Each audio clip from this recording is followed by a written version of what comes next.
세상에 떠도는 기묘한 괴담들. 첫 번째 이야기, 공동묘지 앞에 있는 나쁜 집. 결혼 후 3년 6개월가량의 이야기입니다. 이사를 하여 지금이 결혼 후 두 번째 집인데요.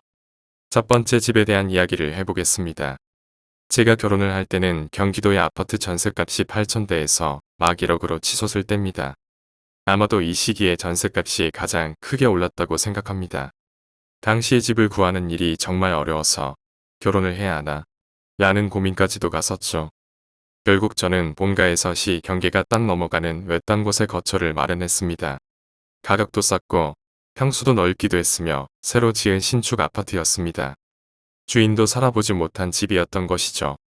결혼 전부터 짐이 하나둘씩 들어오고 보금자리가 마련되었습니다.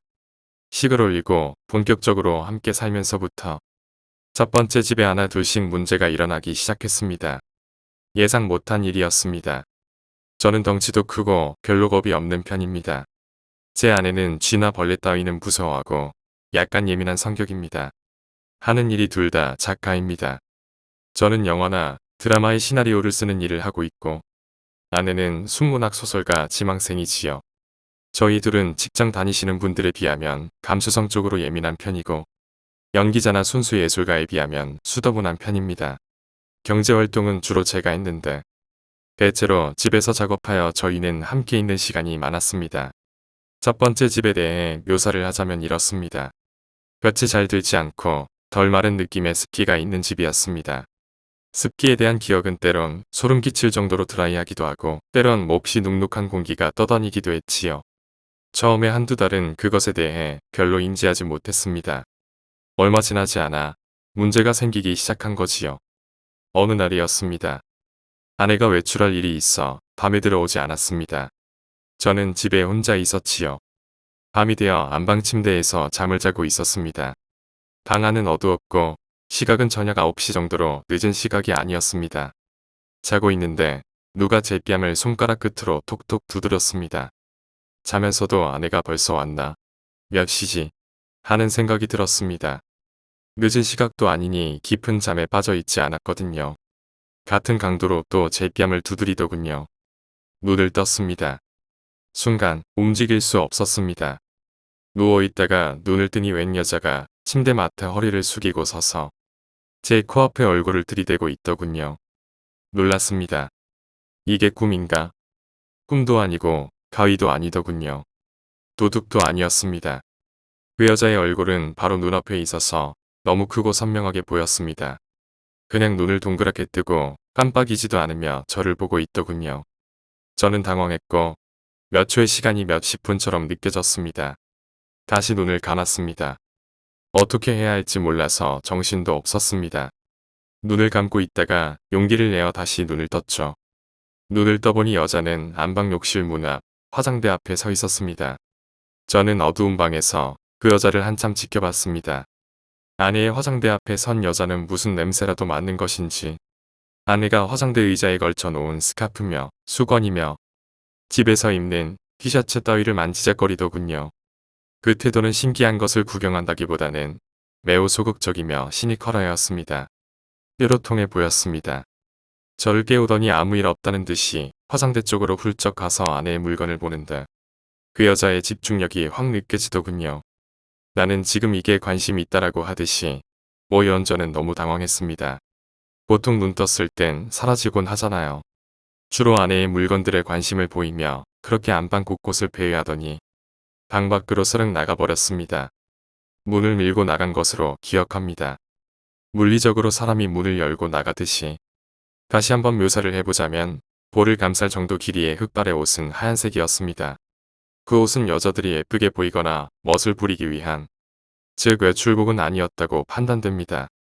소복은 아니었던 것 같고 면에 풀을 먹인 질긴 이불후청 같은 것으로 만든 질감이었습니다. 어쨌거나 발끝까지 내려오는 긴 옷이었습니다. 키는 대략 164 정도 되는 중키를 웃도는 정도였고 얼굴은 미인형으로 나이는 대략 20에서 22 사이였습니다. 적게 보면 17살까지도 보였습니다. 눈이 아주 예뻤고 입술이 도톰했으며 이마는 동그랬습니다.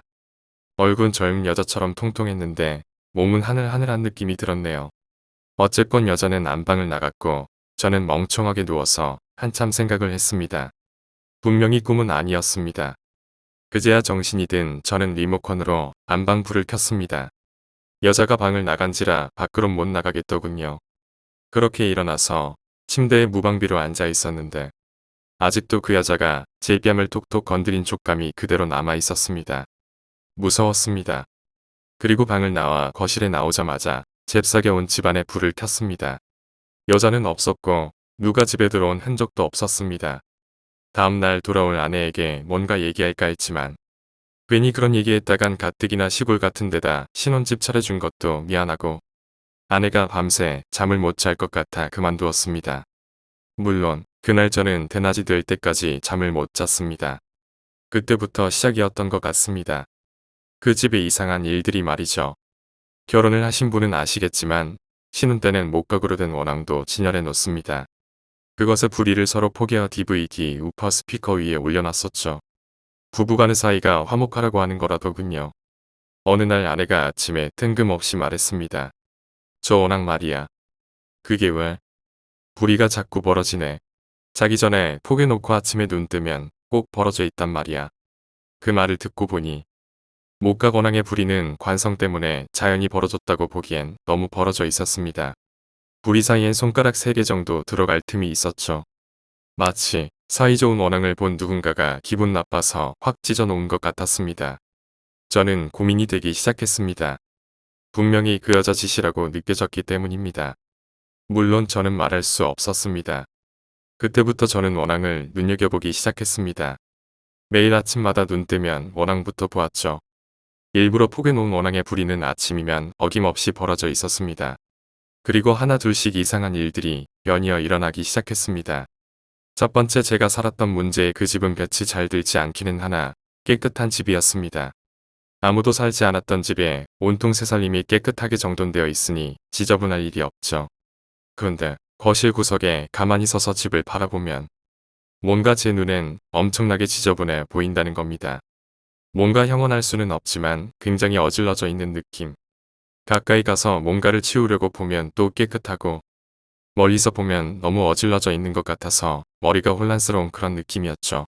게다가 결정적으로 정말 미스터리한 일이 있었는데 어느 순간부터 주방이 너무 어질러지는 겁니다.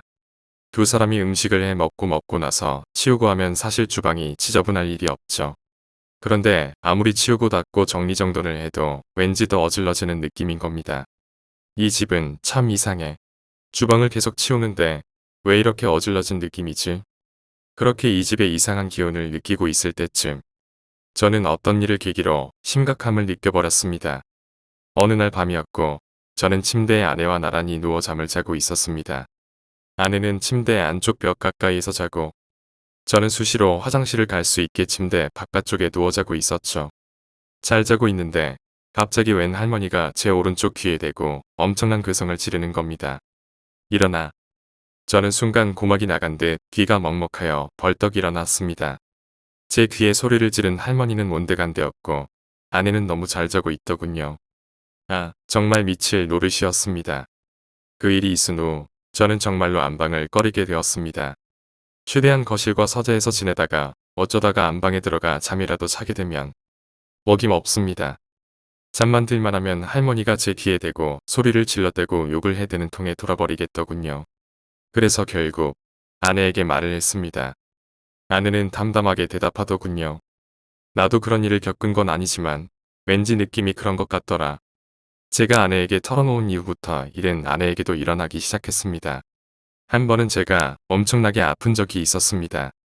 뭘 잘 못 먹었는지 장이 꼬이고 배가 부풀어서 응급실 실려가기 직전이었는데 아내가 쓰는 전기 매트 위에서 등을 지지며 계속 버텼죠. 이러다 말겠지 싶어서 밤새 끙끙 앓고 아내가 간호를 해주었습니다. 제가 잠을 자야 하니 불은 껐고 아내는 옆에서 자다가도 일어나서 계속 제 상태를 체크해 주었죠. 저는 밤새 아팠습니다. 다음 날 저는 그나마 상태가 호전되었습니다. 그런데 아내가 그제야 얘기를 하는 겁니다.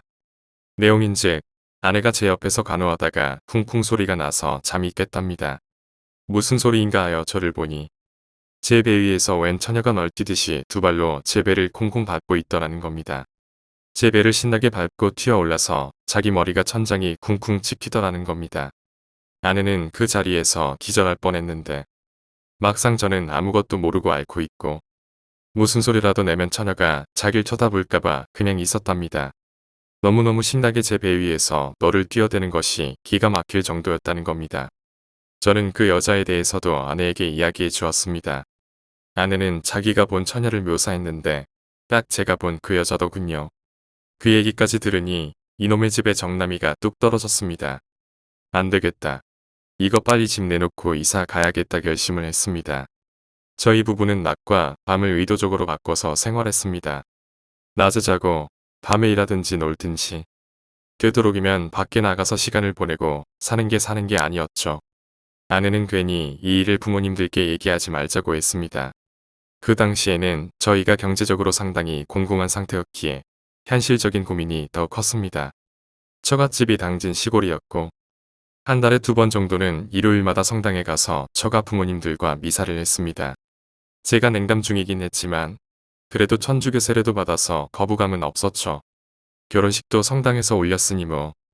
하루는 거기 시골 성당에 새로 오신 젊은 신부님과 미사가 끝나고 얘기를 나눌 기회가 있었는데 어쩌다 보니 저희 집에 대한 얘기를 하게 되었습니다. 신부님은 고개를 끄덕이시더니 팔목에 거는 묵주를 축성하여 저와 아내에게 선물로 주시더군요.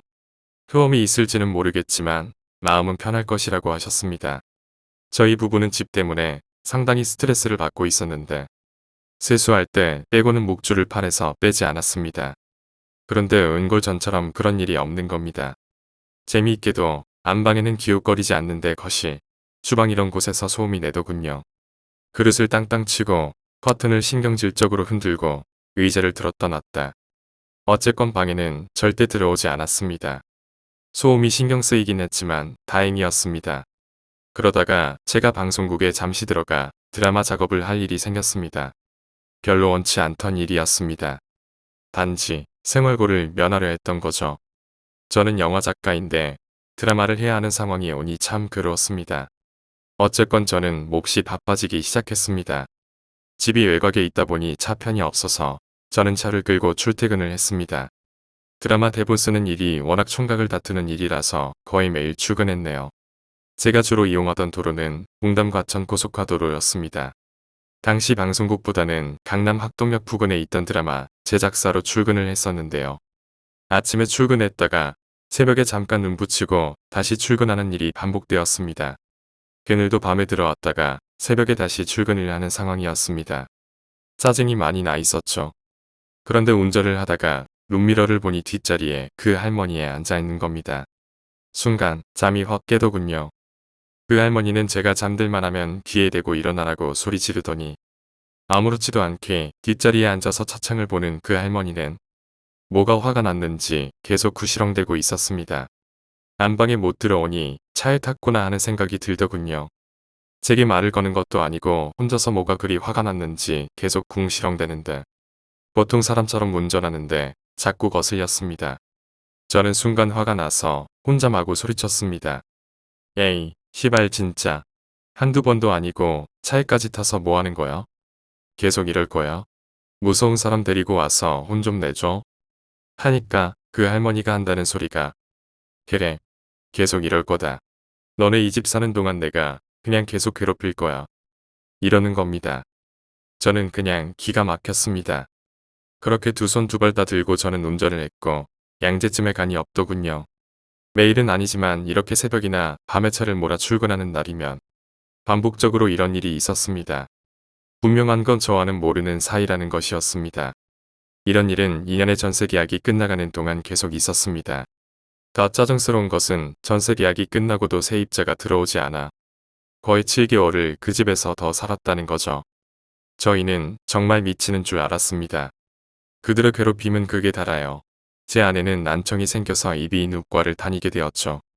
게다가 저는 경제적으로 공공하고 일이 잘 안 풀려서 심한 우울증이 왔습니다. 그러다가 어느 날은 제가 혼자 있다가 나쁜 생각도 하게 되었죠.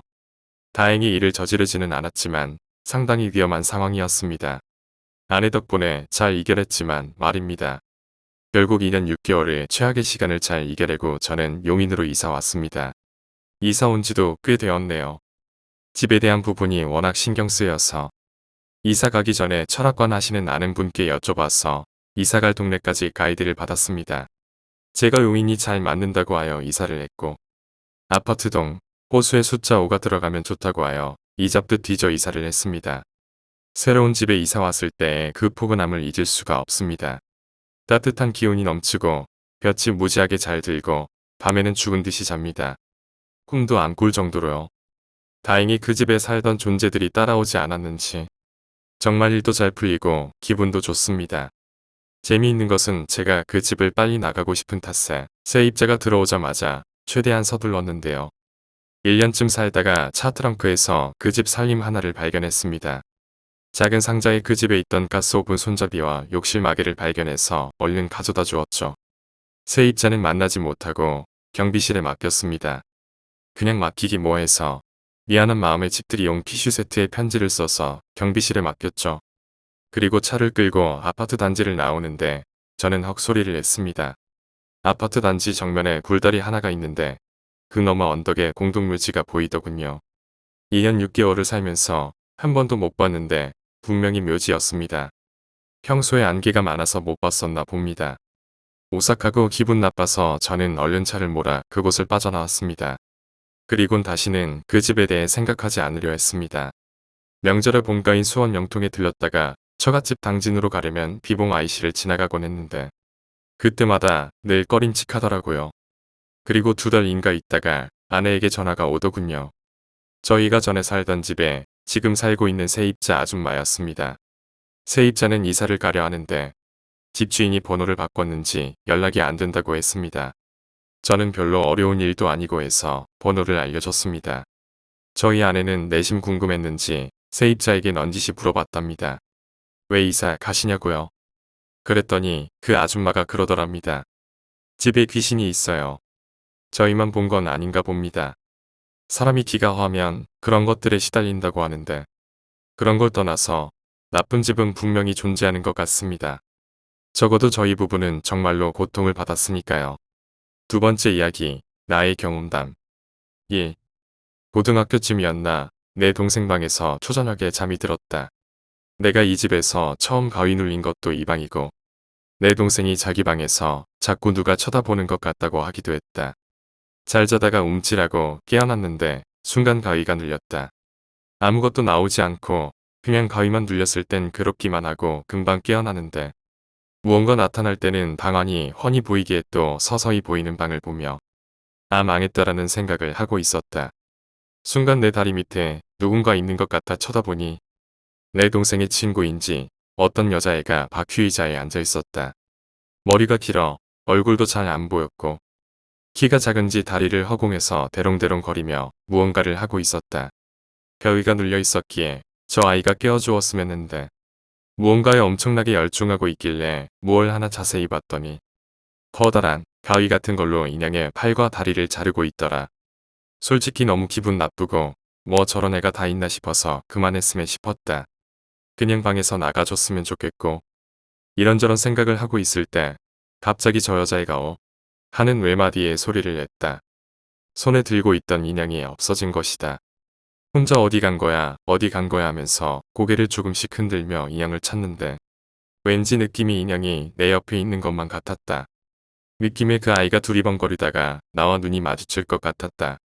그 순간에 그 아이의 얼굴을 보고 난 소리를 지르고 싶었다. 아니 가위를 눌려 소리는 지를 수 없었지만 너무 놀라서 숨이 멎을 뻔했다. 저유로 귀신이었던가. 내가 그 얘기를 듣기 전의 일인데 눈 쪽이 뻥하고 뚫려서 눈 뒤쪽까지 보일 것 같았다. 훗날 자유로 귀신의 이야기를 들었을 때 어찌나 이 아이의 얼굴과 겹쳐서 실감만이 느껴지던지 아무튼 저 아이는 감정이 격해졌는지 빠르게 두리번거리더니 갑자기 머리가 360도로 돌아가기 시작했다. 아, 내 옆에 있는 것 같은데 그냥 쟤 줘버리고 끝내고 싶다고 생각하는 찰나에 내 쪽에서 인형이 휙 하고 날아갔는데 저 아이의 머리를 맞고 뚝 떨어지더라. 아, 좆됐다. 머리를 맞자 빠르게 돌아가던 머리가 서서히 멈췄고 아, 끝난 건가 하고 이제 가위가 풀리겠다고 무서운 것도 미치겠고 기분 나빠서도 미치겠고 도무지 저 여자의 목소리는 왜 걸걸한 아저씨의 목소리 마냥 가래가 끓는 건지. 그때 여기 있네 하며 아까까진 다리도 닿지 않던 꼬마 아이였는데 빠르게 발을 놀리며 내 쪽으로 오는데 난 비명도 못 지르고 마음속으로만 으아 하고 온몸에 힘을 주자 그제야 가위가 풀리더라. 당연하겠지만 집엔 할머니 외엔 아무도 없었고 식은땀 범벅이 되어 가위가 깬 후에도 한참을 정신 차리기가 힘들었다. 이것 또한 고등학교 때인데 이건 학교에서 자다가 가위가 눌린 이야기다. 난 얼굴만 책상에 대고 자면 가위가 잘 눌리는 터라 항상 엎드려서 잤는데 체육대회 시즌이어서 연습을 엄청나게 많이 했고 그래서 그런지 피곤해서 엎드려서 잤는데도 가위가 눌린 날이었다. 수업 시간 중이었는데 가위가 눌렸다.